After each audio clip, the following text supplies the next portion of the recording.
नमस्कार, आप देख रहे हैं एएनबी न्यूज और मैं हूं आपके साथ चंद्रशेखर त्रिशूल। क्या ये सही है कि जब भी कोई सरकार में होता है तो वो अपने प्रतिद्वंदियों को परेशान करने का काम करता है? ऐसा है या नहीं, इस पर बहस लगातार जारी है। लेकिन हाल के दिनों में जो घटनाक्रम सामने आए हैं उनको देखकर तो ऐसा ही लगता है कि विपक्षी नेताओं को चुन चुनकर निशाना कहीं ना कहीं बनाया जा रहा है। एक ताज़ा घटनाक्रम के अनुसार अवैध रेत खनन मामले को लेकर पंजाब के मुख्यमंत्री चरणजीत सिंह चन्नी के करीबी रिश्तेदार के ठिकाने पर प्रवर्तन निदेशालय ने छापा मारा है। ईडी ने सीएम चन्नी के रिश्तेदार के ठिकाने के अलावा 9 और जगहों पर छापेमारी की है। ईडी की यह छापेमारी मंगलवार सुबह से जारी रही, जो अब खत्म हो चुकी है। ईडी के सूत्रों के मुताबिक मोहाली में होमलैंड सोसाइटी के जिस मकान पर छापा मारा गया था वो सीएम चन्नी का एक करीबी रिश्तेदार बताया जाता है। इस मामले में ईडी 2 लोगों को अपनी हिरासत में भी ले चुकी है। बता दें कि रेत माफिया भूपेंद्र सिंह हनी पंजाब के मुख्यमंत्री चरणजीत सिंह चन्नी के करीबी माने जाते हैं। होमलैंड सोसाइटी में हनी के घर पर ईडी छापेमारी कर रहा है। ईडी पंजाब में और कई जगहों पर रेड कर रहा है। पंजाब विधानसभा चुनाव में अवैध बालू खनन और बालू माफिया का मुद्दा अहम है। सीएम चरणजीत सिंह चन्नी, नवजोत सिंह सिद्धू और दिल्ली के सीएम अरविंद केजरीवाल इस मुद्दे को कई बार उठा चुके हैं।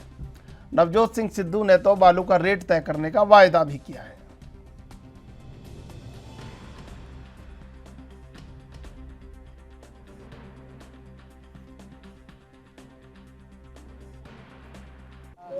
नमस्कार, मिली गर्ग। मैम, आपका फ्लैट ठीक ऑपोजिट फ्लैट में, तो आपने क्या देखा था? सुबह 8 बजे मैंने जब अपने घर का दरवाज़ा खोला तो बाहर 6-7 लोग थे जो ड्रेस में थे, आई गेस सीआरपीएफ, और एक लेडी थी साथ में, और उन सब ने फेस मास्क और शील्ड्स पहनी हुई थी। तो मैंने सडनली पूछा कि सब ठीक है, इतने लोग क्यों खड़े हैं? तो उन्होंने कहा हाँ जी सब ठीक है। तो जैसे ही मैं नीचे आई सोसाइटी में, तो सोसाइटी में बताया गया गेट पे सिक्योरिटी थी। उन्होंने कहा कि कोई भी रेजिडेंट बाहर अंदर नहीं आ जा सकता है। तो मैं पहले आरडब्ल्यूए का पार्ट रही हूँ, एक्टिव मेंबर हूँ, तो मैं ये समझ सकती थी कि कोई रेड पड़ी है और किसी पॉलिटिकल फैमिली के मेंबर के ऊपर है। सो क्योंकि इसी वजह से सोसाइटी सील की गई, प्रेमिसेस लॉक किए गए।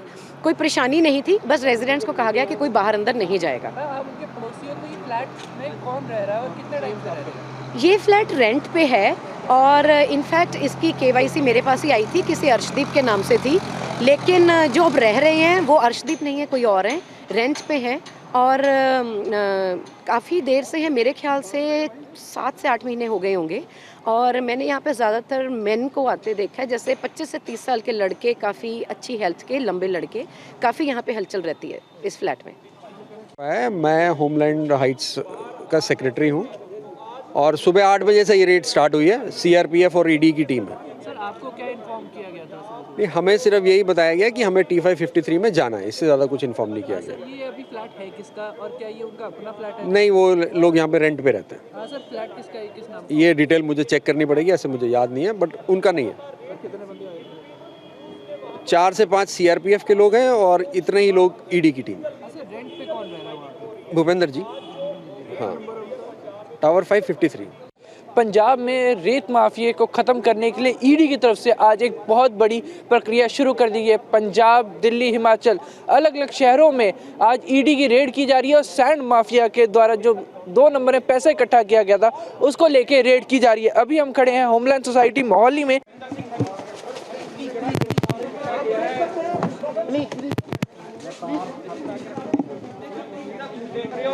तो आप तस्वीर देख रहे हो कि एक्यूज्ड लेके जाया जा रहा है, एक्यूज्ड को लेके जा रहे हैं सीआरपीएफ। बोलो एक्यूज्ड को, बोलो, आप देख रहे हैं लेके जाया जा रहा है। तो आप देख रहे हैं पीछे हनी की कहोगे, हनी की कहोगे, हनी यू से हनी कुछ कहना, हनी कुछ कहोगे, हनी कुछ कहोगे, हनी। तो आप देख रहे हैं कि अपने साथ जाते हुए एक्यूज्ड को हनी को लेके जाया जा रहा है, उनको लेके जाया जा चुका है और यहाँ से ईडी की टीम अब निकल चुकी है। सुबह 8 बजे के करीब ये रेड शुरू हुई थी और अब आप कह सकते हैं कि ये रेड लगभग 4 घंटे चली और अब यहाँ से लेके जाते हुए ईडी की टीम यहाँ से उन्हें लेके जा चुकी है। ईडी अगर आपको बता दें कि सैंड माइनिंग है, सैंड माफिया से रिलेटेड ये रेडें चल रही हैं पंजाब, पूरे पंजाब में अलग अलग जगहों पे ये रेड की जा रही थी और ये रेड से चलाई जा रही है। तो आप देख सकते हैं होमलैंड सोसाइटी में ये रेड चली थी कि सुबह 8 बजे के करीब ये रेड शुरू हुई और उसके बाद तब से लगातार 4 घंटे से ये रेड लगातार चल रही थी। वो अब ईडी की तरफ आप देख सकते हैं कि पुल यहाँ से निकल चुके हैं, उनको लेके यहाँ तक आए थे और लेके चले गए और अब ये देखना होगा कि आगे क्या बनती कार्रवाई की जाएगी। अभी तक इसके ऊपर और डिस्क्लोज नहीं किया गया, पर जितनी जानकारी मिल पाई है कि पंजाब के मुख्यमंत्री चरणजीत चन्नी के रिश्तेदार बताए जा रहे हैं और इनको कि खुद मुख्यमंत्री रिश्तेदार होने के चलते जैसे सोर्स से जानकारी इनको शील्ड किया जा रहा था। पर अब ये देखना होगा कि क्या इसका कोई हल निकलता, कोई आगे जानकारी आती है इसके ऊपर, ये पता चले कार्रवाई की जा रही है। अगर हम कह सकते हैं कि ईडी अपने साथ अब हनी को लेके जा चुकी है। तो आप देख सकते हैं कि ईडी की तरफ से जो रेड सुबह 8 बजे चुरी थी, लगभग 4 घंटे चली रेड, अब खत्म कर दी गई है। अपने साथ जिसके फ्लैट पे रेड हुई थी उसको साथ में लेके गई है। अब आगे की कार्रवाई ईडी की तरफ से की जाएगी। सैंड माफिया को लेके ये पूरी रेड की गई थी कि सैंड माफिया के दौरान जो 2 नंबर का पैसा इकट्ठा किया गया था उसको लेके एक बहुत बड़ी कार्रवाई है। अब ये देखना होगा क्या ये इसको किस हिसाब से देखे, क्योंकि इलेक्शन का समय है, इलेक्शन पॉलिटिकल रंगत बहुत ज्यादा दी जा रही है कि प्रेशर डालने के लिए ये कदम उठाया गया है। तब ये देखना होगा कि कोई कार्रवाई में क्या सामने आता है, क्या ये वास्तविक तौर में पॉलिटिकली मोटिवेटेड है या फिर सच्ची में ही सैंड माफिया से रिलेटेड ये एक बड़ी कार्रवाई की जा रही थी। चंडीगढ़ से अमित कुमार, ANB न्यूज़। अभी आपको सुनवाते हैं इसी मामले पर अलका लांबा क्या कुछ कह रही हैं। वो भाजपा सरकार की हार की बौखलाहट है। पहले भी कांग्रेस की चन्नी सरकार को बदनाम करने की कोशिश की गई, अपनी हार की बौखलाहट कहूं या पंजाब की कांग्रेस सरकार के 111 दिनों के कामों में लोगों के बीच में बढ़ती लोकप्रियता का ग्राफ को देखते हुए कहूं, यह भाजपा की बौखलाहट ही है कि वो बीच चुनाव में ईडी को एक बार फिर से चुनावी हथियार बनाकर इस्तेमाल कर रही है। हमें पूरा विश्वास है कि भाजपा को हम इनके इस षड्यंत्र में फेल करते आए हैं, फेल करते आएंगे। प्रधानमंत्री जी ने भी इससे पहले कोशिश की कि पंजाब के मुख्यमंत्री को बदनाम किया जाए और वो यहां तक कह के गए कि मैं पंजाब से जिंदा लौट के जा रहा हूं, पंजाब के मुख्यमंत्री चन्नी का धन्यवाद कर दीजिएगा। असम के मुख्यमंत्री ने तो यहां तक कह दिया कि पंजाब के मुख्यमंत्री को गिरफ्तार करके उन्हें जेल डालना चाहिए। ये बौखलाहट नहीं तो क्या है कि आज पूरी की पूरी भाजपा पंजाब की सरकार और उसके मुख्यमंत्री चरणजीत सिंह चन्नी जी के पीछे पड़ चुकी है। लेकिन हमें मालूम है पंजाब की जनता पूरी तरीके से कांग्रेस के साथ खड़ी हुई है। हम इस चुनावी लड़ाई को जनता के बीच में लड़ेंगे, जीतेंगे और पूर्ण बहुमत के साथ वापसी करते हुए एक स्थिर सरकार देने जा रहे हैं। भाजपा के इन हथकंडों से कांग्रेस ना डरने वाली है और ना पीछे हटने वाली है। और इसी मुद्दे पर चर्चा करेंगे 3 मेहमान हमारे साथ जुड़े हुए। अरविंद विद्रोही, राजनीतिक विश्लेषक, वरुण पुरोहित, प्रवक्ता कांग्रेस, और शुभेंदु शेखर अवस्थी बीजेपी से। आप तीनों का स्वागत है ANB न्यूज पर। सर, ये जो शुभेंदु जी, ये बात माननी पड़ेगी कि पंजाब में भी ईडी का छापा अगर नहीं पड़ता तो चुनाव का जो रिवाज है वो अधूरा रह जाता। वो कर लो बात है। अभी लांबा जी क्या कह रही थी कि ये तो भाजपा वाले करवा रहे हैं। इसका मतलब है ये लोग पकड़े गए हैं, वो चन्नी जी के रिश्तेदार हैं। अभी तक तो कुछ पता ही नहीं चला कि क्या पकड़ा गया क्या नहीं पकड़ा गया, चन्नी जी के लोग हैं कि नहीं है, ये तो अलका जी ने अपने आप ही मान लिया। भैया देखो, चन्नी जी को तो नहीं पकड़ा गया। जो लोग पकड़े गए क्या वो चन्नी जी के हैं? अलका लांबा जी क्या इसको ओके कह रही है? नहीं, बात ऐसा है कि सिद्धू जी ने खुद ही कहा था अभी कि चन्नी जी के जितने रिश्तेदार हैं वो खनन के काम कर रहे हैं, करोड़ों रुपए कमा के रखे हैं। सिद्धू जी कौन है? कांग्रेस पार्टी के नेता हैं, अध्यक्ष हैं वहां के। आप कांग्रेस के साथ हैं? हाँ, तो ऐसा भी आप कह सकते हो, लंबा जी कह सकती हैं कि भाजपा ने भेज दिया है उनको कांग्रेस को बर्बाद करने के लिए। तो कुछ तो लोग कहेंगे और लोगों का काम है कहना। फिर सर मुझे वही आपकी लाइन को पूरा करना पड़ेगा। छोड़ो बेकार की बातें, हमको सत्ता में रहना। फिर आपकी लाइन को पूरा करना पड़ेगा। हमेशा ऐसा कहते हो। मैं ये कहता हूँ कि भाई जिनके यहाँ रेट पड़ी है वो खनन के बहुत बड़े व्यापारी हैं, रेट तय करते हैं, खनन करवाते हैं, अवैध काम कर रहे हैं, पहला तो चन्नी जी ये तय करें कि ये लोग उनके आदमी हैं कि नहीं है। यदि हैं तो फिर कांग्रेस उसका बचाव करे, यदि वो नहीं है तो फिर लांबा जी क्यों बचाव कर रही हैं।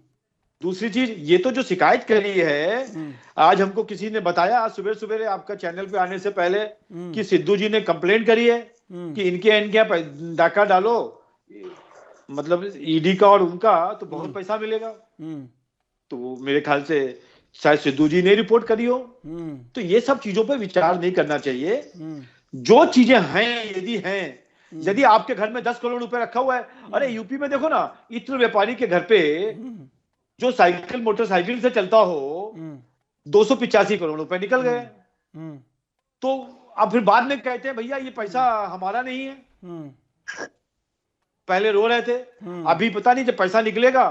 अभी अलका लांबा जी कह रही थी कि ये चन्नी जी के विरोध में डाला जा रहा है, बदनाम किया जा रहा है। अब पैसा निकल जाएगा तो कल को कहेंगे चन्नी जी कि ये पैसा भी भाजपा का है। तो ये सब चीजें राजनीति में चलेंगी। सरकारों को अपना काम करना चाहिए, पार्टियों को अपना काम करना चाहिए। यदि उनके पास गलत पैसा है, वो ईडी को बता दे कि ये सही पैसा है। और वरुण पुरोहित जी हैं, बड़े समझदार हैं, जानते हैं इसको, कि भाई यदि सिद्धू साहब भी यही कह रहे हैं, 3 भाषणों में कह दिया उन्होंने, चन्नी साहब इसमें रेट भी तय करते हैं। कल उन्होंने ये भी कहा कि अब इतने रुपए में रेट बिकेगी, कोई झगड़ा मत करो, सब पैसा मेरे को भेजो। तो सरकारें और जो संगठन है, जो सरकारी संगठन है, वो अपने आप काम कर रहे हैं। ठीक है, बाकी तो विचार और पुरोहित जी रखेंगे, विद्रोही साहब बैठे हुए, बाकी तो जनता सब जान ही रही है सर।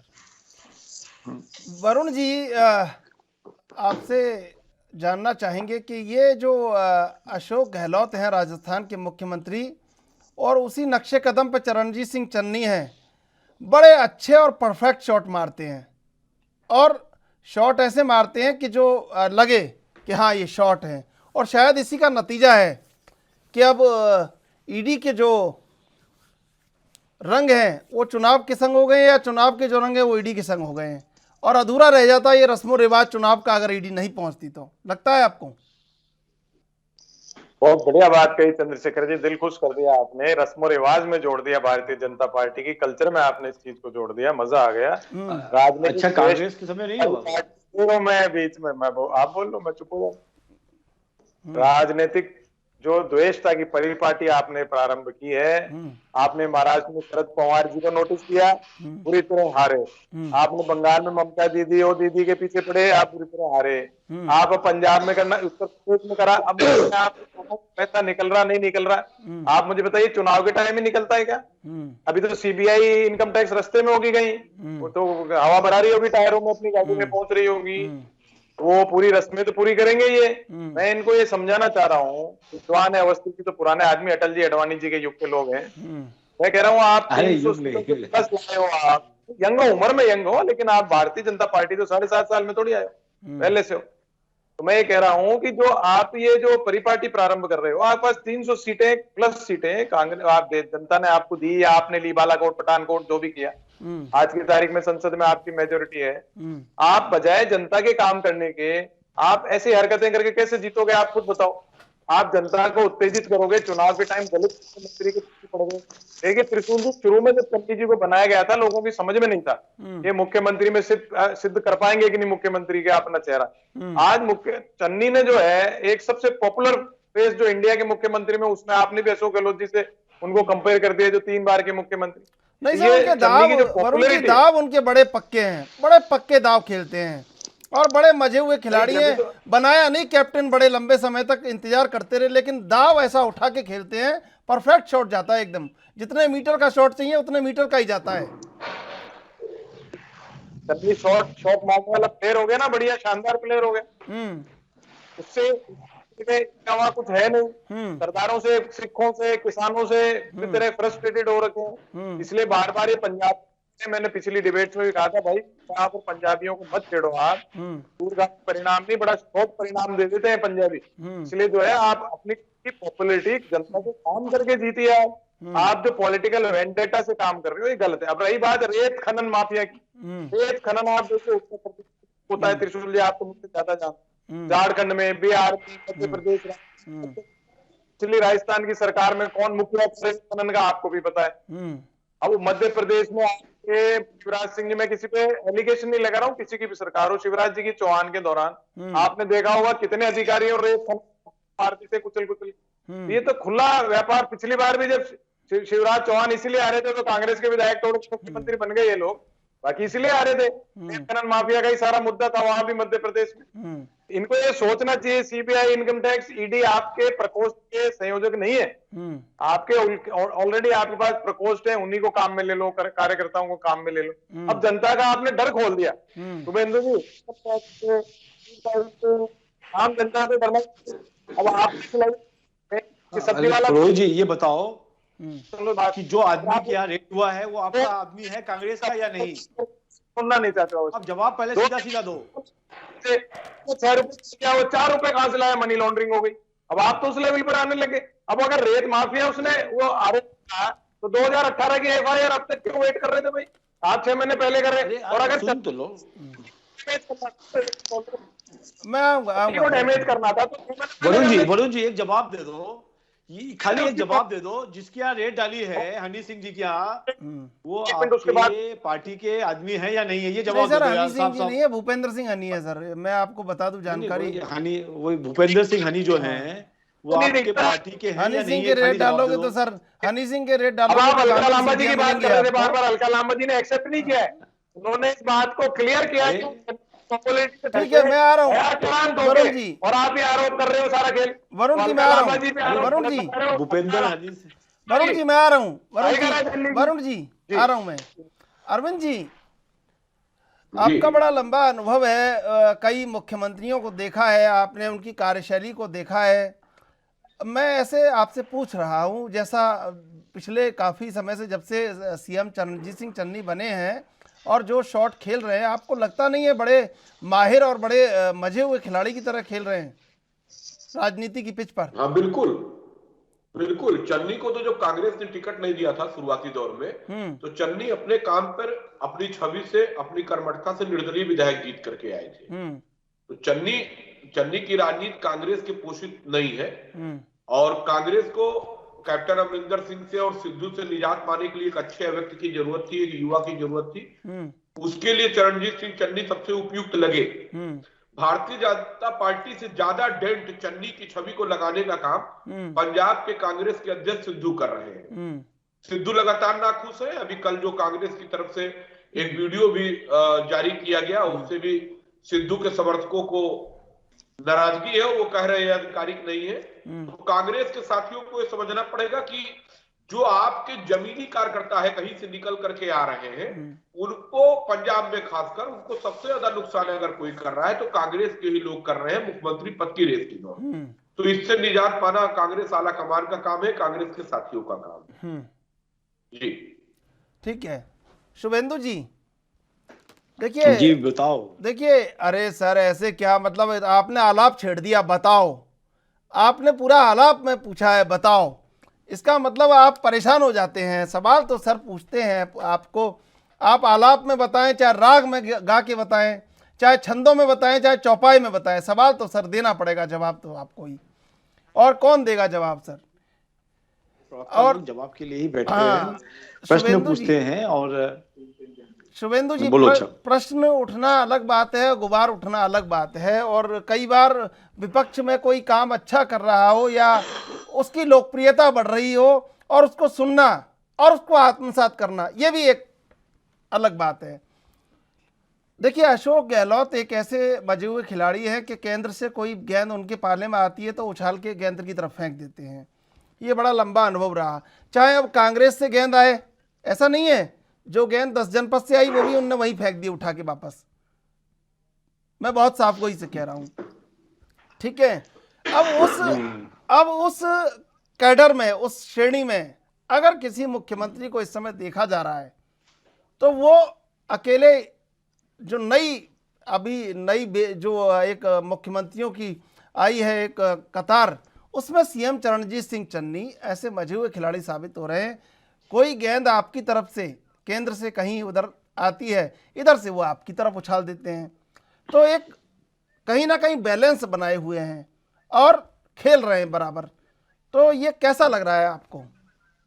देखो, और कभी दुश्मन की तारीफ कीजिए, दुश्मन की तारीफ करनी चाहिए कभी कभी, क्योंकि युद्ध कौशल अगर उसके भीतर हो तो उसकी तारीफ निश्चित रूप से होनी चाहिए। देखो, एक तो त्रिशूल जी, ये कोई दुश्मनी नहीं है, ये लोकतंत्र है भारत का, और इस लोकतंत्र में हम सब लोग अपनी अपनी पाली खेल रहे हैं, और इसमें कोई किसी को बुरा नहीं मानना चाहिए। आपने कहा कि ये चुनाव के समय पे रेड पड़ती है, शायद वरुण पुरोहित जी भूल गए हों, जब उनकी सरकारें थी तो कितनी रेड पड़ती थी, और हमारे पास तो खाली चने और गुड़ के पैसे निकला करते थे। कल्चर आप क्यों अपना रहे हो सर? हम चलते हैं सीधे अपने मेहमानों के पास, शुभेंदु शेखर अवस्थी के पास। शुभेंदु जी, देखिए, सबसे बड़ी बात यह है कि जो कांग्रेस कर रही थी उसका कल्चर आप क्यों अपना रहे हैं? ऐसी क्या जरूरत है? आपका अपना एजेंडा आपके पास नहीं है, और एजेंडा है तो फिर क्यों अपना रहे हैं? प्रश्न पूछा था, जवाब नहीं दिया। जो ये भूपेंद्र सिंह हनी या हनी सिंह जी जिसके नाम से ये काफी फेमस है, ये चन्नी जी के क्लोज हैं या नहीं है? कांग्रेस के आदमी है कि नहीं है? हाँ ना में जवाब दे दे। और भी ये चार तो लोगों अलका की डेट लांबा होगी आजकल प्रेस में। कॉन्फ्रेंस कर रही थी सर, उनका जवाब अपने आप ही आ गया ना सर, वो जवाब जब बोल रही थी तो। नहीं नहीं नहीं नहीं, अभी आप शाम तक देखिएगा, चन्नी जी कहेंगे ये हमारे आदमी नहीं है, ये भाजपा के आदमी है। ये पैसा भी जो मिला वो भाजपा का ही है। अकाली दल का नाम ले सकते हैं, या कैप्टन का नाम ले लेंगे। सर वो सर ऐसे नहीं कहेंगे। वैसे मैं आपको बता दूं, वो कुछ और ही खेलेंगे, वो कुछ नई चाल चलेंगे सर। वो ऐसे पुरानी चालें नहीं चलते। मैं इतना समझ चुका हूं पिछले 2-3 महीने में कि वो भी ऐसा खेल खेलेंगे, फिर आप कहेंगे अरे ये नई चाल है। ये 16,000 चाल होती हैं शतरंज में, उसके ऊपर खेल खेल रहे हैं, जैसे अशोक गहलोत खेलते हैं उसी तरह का ये नजारा करते हैं। खेल की बात है, ये खेल ही नहीं है। यदि उनके घर से पैसा ना निकला हो, यदि वो 2 करोड़ 4 करोड़ 10 करोड़ 20 करोड़ या 100 करोड़ रुपए उनके पास है, तो जवाब दे दे कि ये पैसा कहां से आया। जैसा इत्र वाले ने जवाब दिया कि भैया हमारे पास सोना था, मैं सोना बेचता था, पैसा रखता था, सोना बेचता था, पैसा रखता था, इकट्ठा हो गया इकट्ठा हो गया इकट्ठा हो गया, एक के कमरे के बाद दूसरा कमरा। वरुण जी आप जवाब दे दीजिए। वैसे वो तो ये कर सकते हैं कि यहाँ भाजपा पे कोई कार्रवाई हो जाए किसी पदाधिकारी पे कि ये कुछ वारंट पड़ा था पुराना, तो वो कुछ हो जाए। आप बता दीजिए। वैसे नहीं नहीं, ये तो इनके तो विभीषण है। वो कौन अपने इनके अध्यक्ष, घर लंका को तो वही ढाएंगे, हमको ढाने की जरूरत नहीं है। आपके यहाँ से तो चले गए ना। अरे कुछ लोग चले जाते हैं, वही जाके कंगाली करते हैं। आपके यहाँ से तो अभी उत्तर प्रदेश में भी ठीक हो गया, स्वामी प्रसाद मौर्य भी चले गए। आपको तो पहले ही आपके यहाँ से चले जाते हैं सर लोग, अच्छा हो जाता है आपके यहाँ सब कुछ। तो भस्मासुर है हमारे यहाँ से जाते हैं, जहां जाते हैं वहां भस्म कर देते हैं जाके।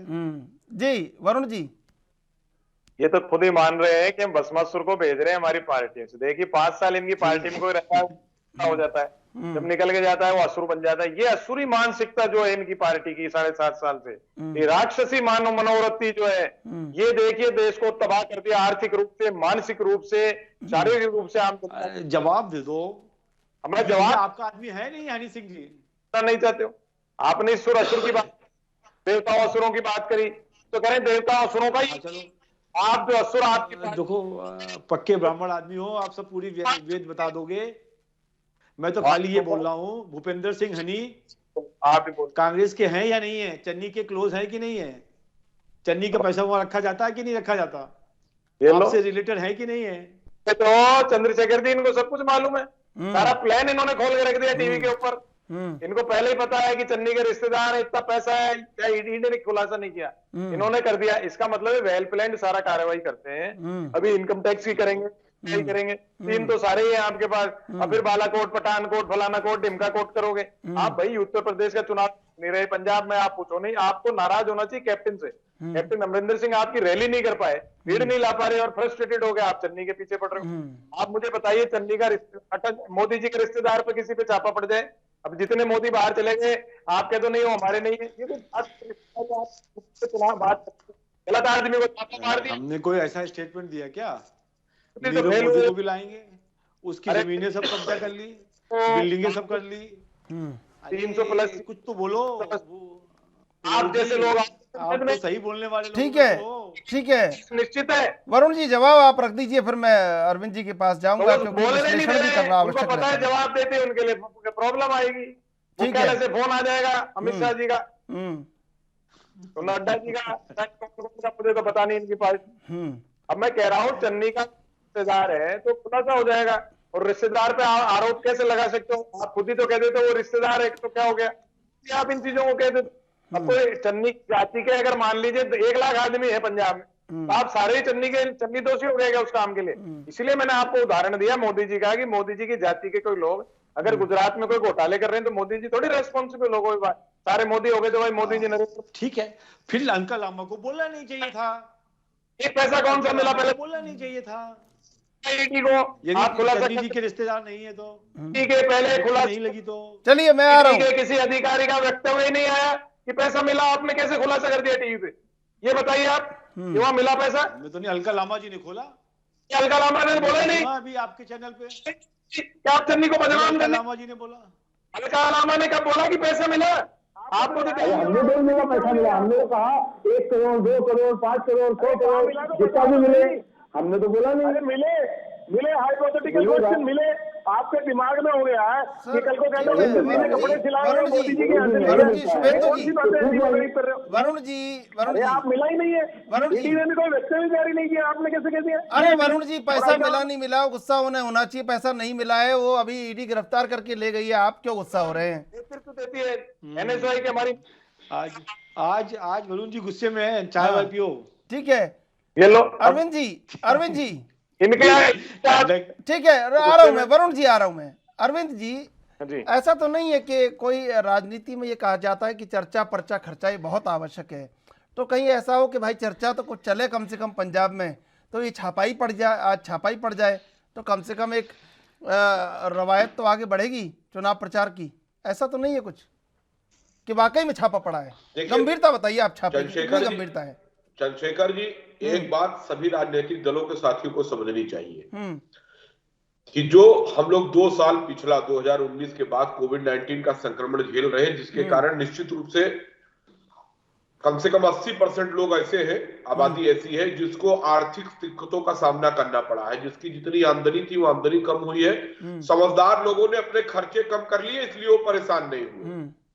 अब उस दौर में जहां भी छापा पड़ रहा है, ईडी का, इनकम टैक्स का या स्थानीय पुलिस का, और अगर वहां से पैसा निकल रहा, कुछ संपत्ति निकल रही है, तो जनता अपना सर पकड़ ले रही है और वो उन लोगों को बहुत तिरस्कार की दृष्टि से देख रही है जो उनका किसी भी तरह से बचाव कर रहे हैं। आज आम जनता की परेशानी ये है कि हम मेहनत करते हैं, कोई इंजीनियरिंग की मेहनत कर रहा है, कोई मेहनत का ईटा गारा ढो रहा है, तो वो जोड़ रहा है अपनी मेहनत से कितना पैसा कमा रहे हैं। और ये राजनीतिक दलों के लोग जो सत्ता में है, कभी सत्ता में थे, किसी राज्य में इनकी सत्ता उनकी सत्ता, और उनके करीबी लोगों से या किसी के हाथ से ही पैसा निकल रहा है, तो कैसे ये आरोप लगा रहे हैं कि ईडी, इनकम टैक्स, चुनाव है इसलिए छापा मार रही। कौन नहीं जानता हिंदुस्तान के लोकतंत्र में कि चुनावों के दौर में अकुत संपदा का इस्तेमाल होकर के मतों को प्रभावित करने की कोशिश होती है, मतदाताओं को शराब साड़ी बांटी जाती है।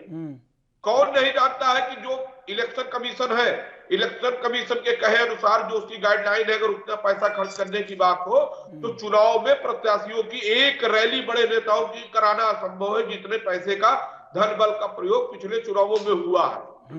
तो जनता जो है, इन जो छापे पड़ रहे ईडी के, इनकम टैक्स के, इससे जो भी छापे में संपत्ति आ रही है, छापे की खबर सुनते ही लोगों को प्रसन्नता हो रही है कि चलिए कहीं से कुछ उसका कोई मतलब नहीं है, जो कांग्रेस का है, भाजपा का है, समाजवादी का है, और बौखलाहट दिख रही है।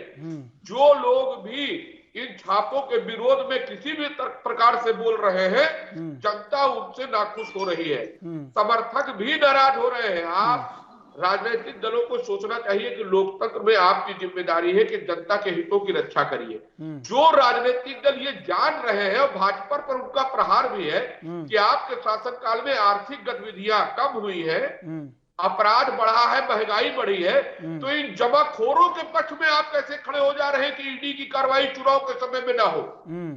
ये रेत माफिया का जिक्र हुआ। उत्तर प्रदेश के रेत माफिया मंत्री भी थे, वो जेल में लगातार है। इत्र व्यापारी एक थे जिन्होंने समाजवादी इत्र लॉन्च किया, समाजवादी पार्टी के एमएलसी थे, उनके घर से 100 मीटर की दूरी पर दूसरे व्यापारी के यहाँ छापा पड़ता है।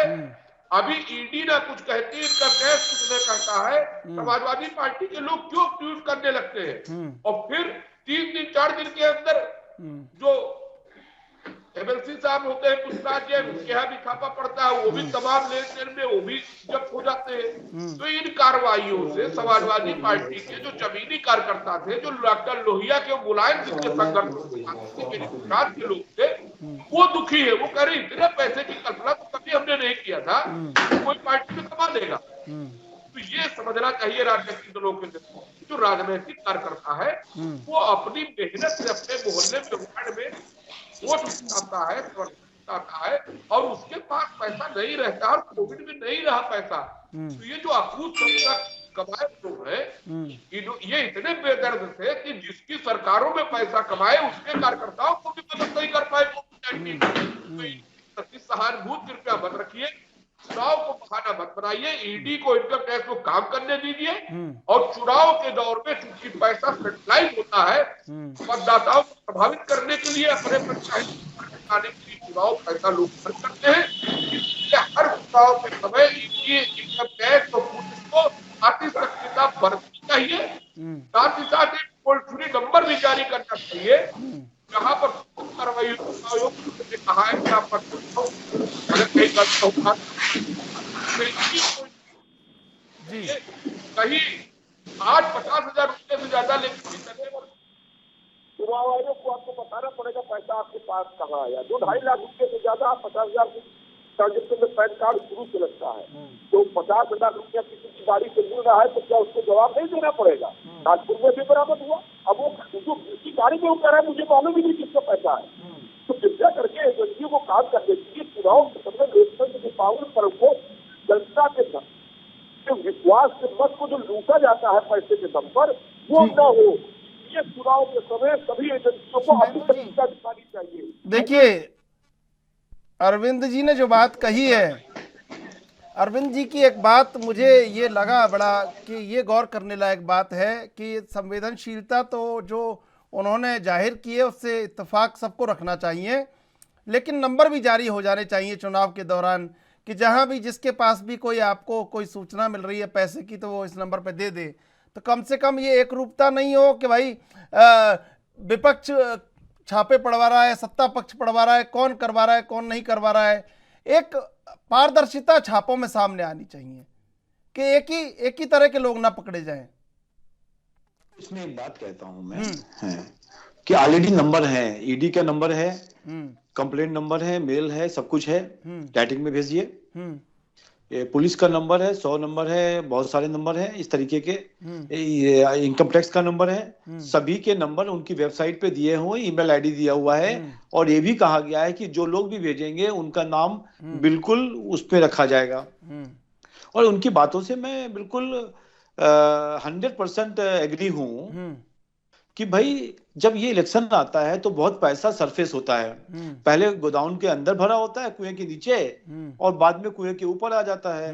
जब पता चलता है तो एक्शन होता है, और उसमें बहुत सारे लोगों को जवाब देना नहीं चाहिए, खासकर कांग्रेस या बीजेपी या कोई और भी सपा या और भी दल है, या तो उनके घर में ही पड़ गया हो तो जवाब देना ही पड़ेगा भैया कि चन्नी जी का पैसा है कि नहीं है, चन्नी जी के घर पे है। पर यदि किसी नेता के भाई के यहाँ या चाचा के यहाँ या अंकल के यहाँ पड़ता है तो वो जवाब देगा कि ये पैसा चन्नी ने रखवाया था, या उन्होंने खुद गलत तरीके से कमाया, या वो इत्र बेचते थे, या बालू बेच रहे थे, रेत बेच रहे थे।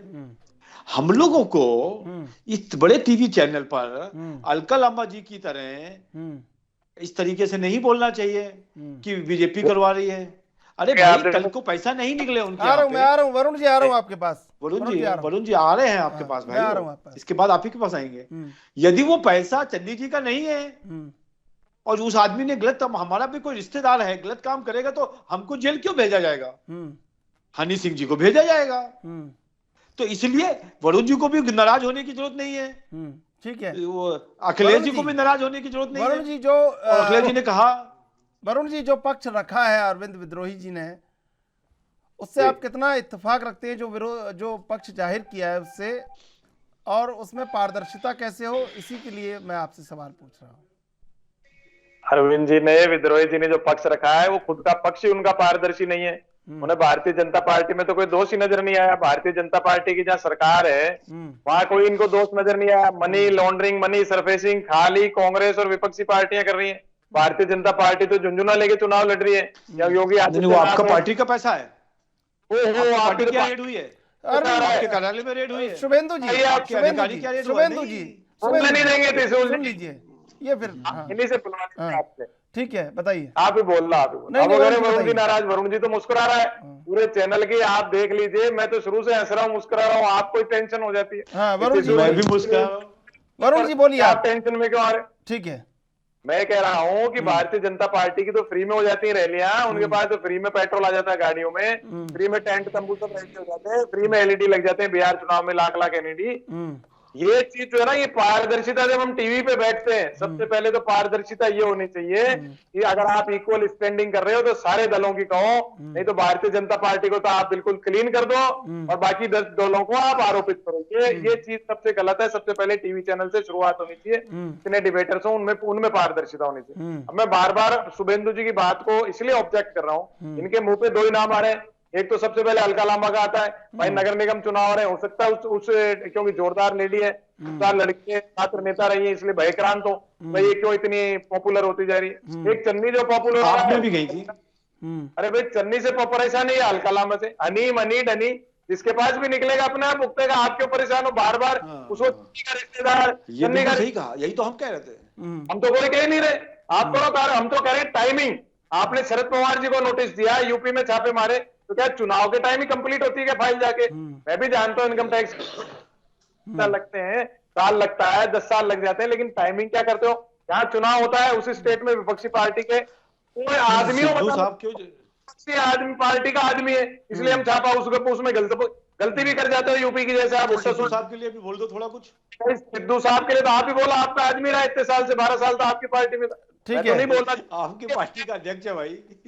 ये मैं पर्सनल नाम लेके किसी पे रिमार्क नहीं करता हूँ, नहीं है। स्मृति ईरानी पे देख, मैं इतने लो लेवल का आदमी, संस्कार मेरे नहीं, मैं किसी पे पर्सनल टिप्पणी नहीं करता। पॉलिटिक्स एनालिसिस कर लेंगे, क्योंकि आपने चन्नी अलका लांबा का नाम लिया, मैंने उसको आपको बात कर।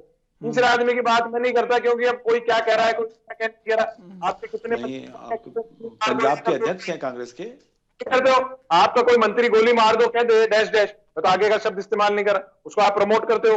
आप मुझे बताइए, आप प्रस्तुत किया 7.5 साल में, आपने टेंटेड आदमी, इस पे बलात्कार का आरोप रहा, उसको आपने मंत्री रखा केंद्र में। आपका गृह राज्य मंत्री जो होम मिनिस्ट्री जिसके हाथ में कानून व्यवस्था, उसपे कितने मुकदमे? योगी जी के मुकदमे क्रिमिनल। मैं बहुत देर से सोच रहा था कि चैनी के बाद टैनी क्यों नहीं आए। ये गलत बात है कि नहीं, आप पहले बताओ। ना बिल्कुल सही बात है।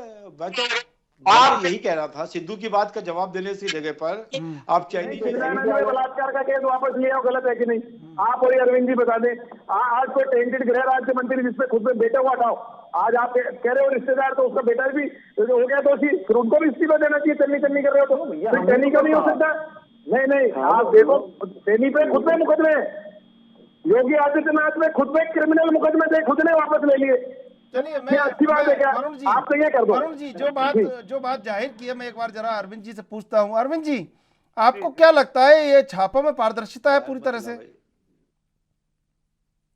देखिए, पारदर्शिता इसलिए है क्योंकि उत्तर प्रदेश में भारतीय जनता पार्टी के विधायक के भाई के घर भी छापा पड़ा है। भारतीय जनता पार्टी से जुड़े हुए लोगों के यहाँ भी छापा पड़ा है। तो ऐसा नहीं है कि छापा नहीं पड़ा। और वो रिवर फ्रंट घोटाले में छापा पड़ा है, जांच चल रही है। भारतीय जनता पार्टी के लोग जो हिंदू युवा वाहिनी का झंडा और डंडा लेके चलते थे, रिवर फ्रंट का में समाजवादी पार्टी की सरकार में उनकी कंपनियों ने काम किया था, वो जांच के दायरे में, उनका पेमेंट नहीं हुआ है। तो जो हर चीज को आप ध्यान से देखेंगे तो मालूम चलेगा कि जो एजेंसियां वो अपना काम करती हैं।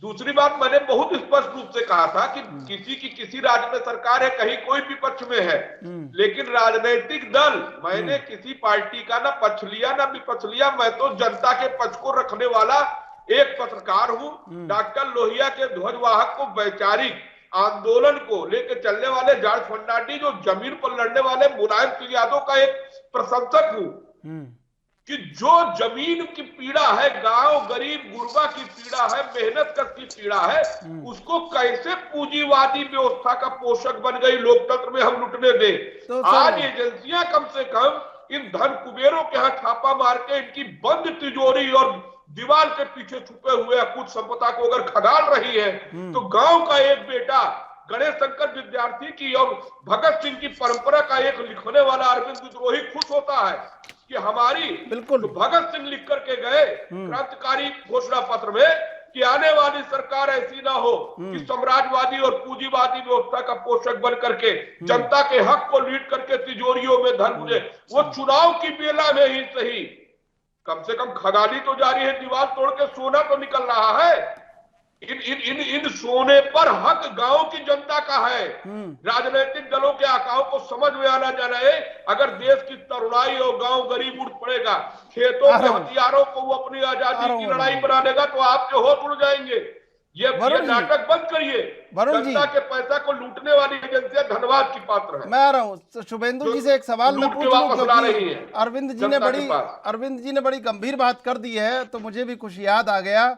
सवाल तो डिबेट के अलग है, लेकिन अब जब गांव की बात चल पड़ी है, तो वो जो गांव गोद लिए थे शुभेंदु जी, वो 8 साल के हो गए, अपने पैरों पर चल ही नहीं पा रहे। बहुत सारे गांव ऐसे हैं अभी भी वो पापा पहिया नहीं चल पा रहे हैं और अभी गोद में ही है। अब वो गोद से कब उतरेंगे बताइए जरा, ये भी एक सवाल है। जब अरविंद विद्रोही ने कहा है तो मुझे बिल्कुल सही कहा, विद्रोही जी ने बात करी, और जब इन्होंने गणेश विद्यार्थी जी की बात करी तो हमको समझ में आया कि कहाँ से जुड़े हुए हैं अरविंद विद्रोही जी हैं, और बड़े मन से बात कही है इन्होंने।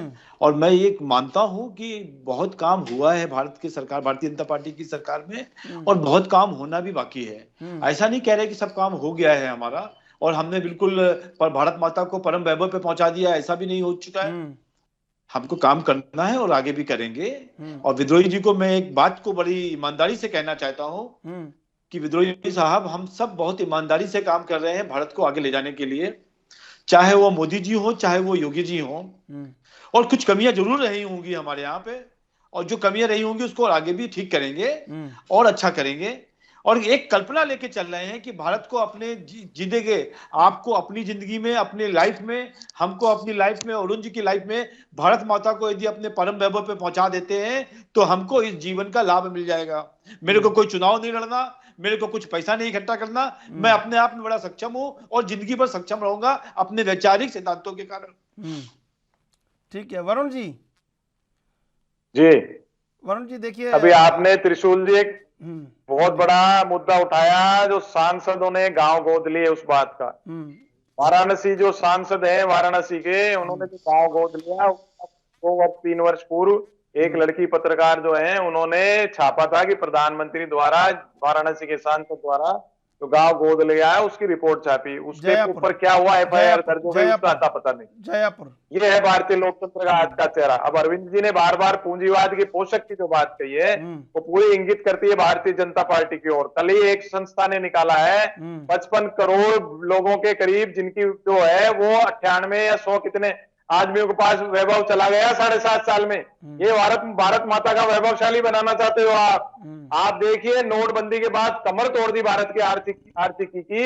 और आज वरुण जी, हम इटली को परम वैभव पे नहीं ले जाना चाहते, लोगों को रोजगार को ले जाना चाहते हैं। नहीं है, तो पैसा तो सर सरकार के पास। बताइए, घर के बच्चे अगर पढ़ लिख गए उनको मैं जाके कहूँ कि पकौड़े चलो जाके, नौकरी नहीं मिलेगी तुमको, ये क्या? अरे वरुण जी, हम इटली में परम वैभव नहीं लाना चाहते। भारत की मानसिक स्थिति आपने तबाह कर डाली।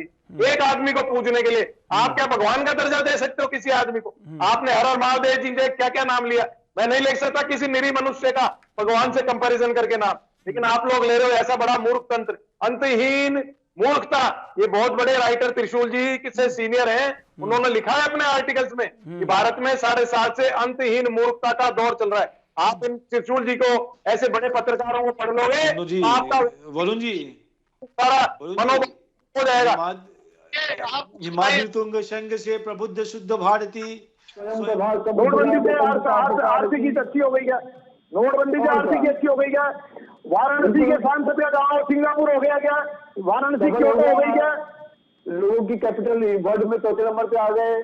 अरे भाई चौथे नहीं, तीसरे नंबर पर हो गए भारत के अमीर। चीन अमेरिका के बाद भारत में सबसे ज्यादा बिलियनर हो गए और सबसे ज्यादा पीपल हो गए, जो गरीब हो गए भारत में हो गए। 14 करोड़ आदमी गरीबी रेखा से नीचे चला गया। सोने की ईंटें आप ही को मुबारक हो। 14 करोड़ आदमी गरीबी रेखा से नीचे गया। आप खुद जोड़ पीटते हो 80 करोड़ का फ्री में अनाज। मोदी जी तो पैदा कर नहीं रहे, आपके आरएसएस बीजेपी तो कार्यालय से पैदा हो नहीं रहा, किसान पैदा कर रहे हैं। नहीं कर रहे हैं, कहाँ कर रहे हैं कि मोदी जी कर रहे हैं। हमारी स्कीम, हमारा प्रबंधन इटली के लिए नहीं है, भारत के लिए है। बस इतनी गरीबी फैला रहे हो आप, पूंजीवाद के पोषक हो। आपने कितने से कितने लोगों को बिलियनियर बना दिया, कितने लोगों को गरीबी की रेखा के नीचे पहुंचा दिया। ये भारतीय जनता पार्टी कांग्रेस का मुद्दा नहीं है, ये आम आदमी का मुद्दा है। क्यों पूंजीवाद को बढ़ा रहे हो आप? क्यों रेलवे को कर रहे हो? एलआईसी को प्राइवेट कर रहे हो? आप जवाब दो, रेलवे को प्राइवेट क्यों किया? रेलवे को प्राइवेट क्यों कर रहे हो? लाए थे, नहीं बन रहे थे। मैं तो क्रिटिसाइज करता हूँ, मैं तो आलोचना करता हूँ मनमोहन सिंह जी की आर्थिक नीति की। आप मोदी जी की आर्थिक नीति की क्यों नहीं कर रहे हो आलोचना? आप नीति लाए वही मोदी जी कर रहे हैं, हम दोनों की आलोचना करते। बोलो ये बात टीवी के ऊपर, आप नहीं बोल सकते, मैं बोल सकता हूँ। हम भी आते हैं। मनमोहन सिंह जी की आर्थिक नीति जिसको मोदी जी आगे बढ़ा रहे हैं वो नहीं ली है। मनमोहन जी ने बोला अब ये बात, मैं बोल रहा हूँ, तो डिबेट में बोला ये बात, आप बोल सकते हो क्या? नहीं बोल सकते हो। ये डिफरेंस है। भारत माता को नहीं, आप कुछ जो चंद पूंजीपति हैं उनका वैभव बढ़ाते जा रहे हो। आम आदमी की हालत नहीं पता आपको, फीस नहीं जमा कर सकता बच्चों के स्कूलों की, बड़े बड़े स्कूलों से निकाल के सरकारी स्कूल मेरे घर के सामने आप आ जाओ, उसको सेंट जेवियर स्कूल में बच्चे भर्ती कराए मैंने, वो उसके लो फीस, बिल्कुल लो फीस में उसने निकाल लिए बेचारे, सरकारी स्कूल में भर्ती कराया। पैसे नहीं दे सकता वो। आप बात कर रहे हो और आप आदमी की हालत तो देखो, आप क्या करे जा रहे हो? आदमी को पूजने के खातिर खतरनाक कर रहे हो। साहब का पैसे की बात जवाब नहीं दिया आप, नहीं करते हो। सुन तो लो, वो पैसा यदि चैनी साहब का इधर आ जाता, अरे फिर चैनी पे आ गया ये नहीं वही पैसा, वही 2 नंबर का पैसा है, पूरे देश में नहीं है कहीं। वो तो पहले मानो, जिस टॉपिक पे बात हो रही है क्यों मानो? चैनी का है, आपके एनएस चन्नी का है, अलका लांबा का है, वरुण पुरोहित का है, राहुल गांधी का है, खुद गांधी परिवार में लोग खाया। मैं ये कह रहा हूँ गांधी परिवार जमा है और आपके जो सारे आठदार दोस्तों ने जो खरीदा गलत तरीके से पैसा कमाया, वो पैसा चाहे किसी बच्ची का, शुभेंदु जी,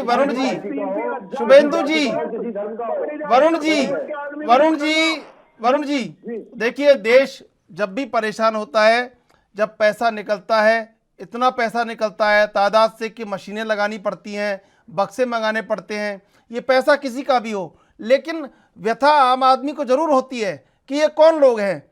कहीं ना कहीं उसके मन में टीस होती है कि हम वो क्यों नहीं कर पा रहे जो ये लोग कर पा रहे हैं, और ये इतने साधारण लोग हैं जो हमारे बीच में रह के ये कर रहे हैं, तो वो हम क्यों नहीं कर पा रहे हैं। कहीं ना कहीं उसके मन में कुंठा और अवसाद पैदा होता है।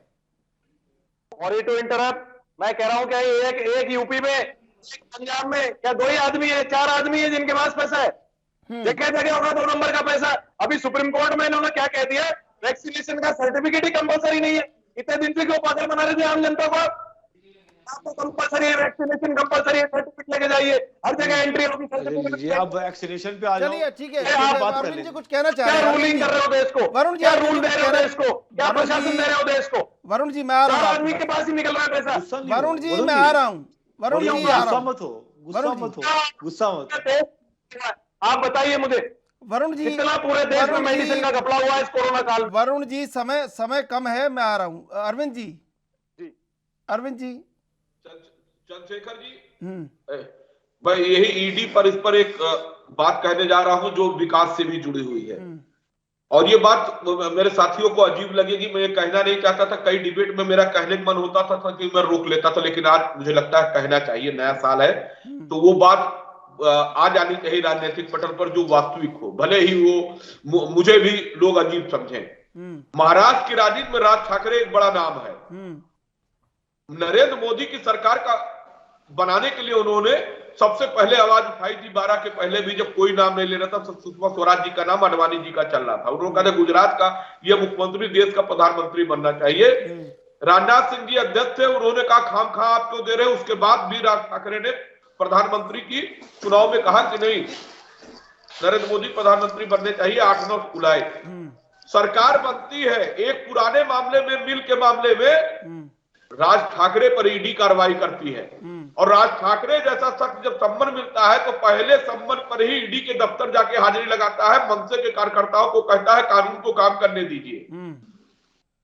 कानून का सम्मान आया है, नोटिस आई है, मैं जवाब दूंगा, वो जवाब देख के आए। और बात दूसरी होती है नोटबंदी के समय पर। नोटबंदी के समय पर सबसे प्रखर विरोध अगर किसी ने भारतीय जनता पार्टी का किया तो राज ठाकरे ने किया। और राज ठाकरे वो शख्स है जिसने स्थानीय बेरोजगारी की मामले को सबसे पहले उठाया, आज नहीं उठाया, 91, 92, 93 में उठाया। और उन्होंने स्पष्ट रूप से कहा कि अगर हर प्रदेश की सरकारें अपने अपने यहाँ रोजगार सृजन कर दे तो हर पूरे देश के नौजवानों को भाग के महाराष्ट्र न आना पड़े।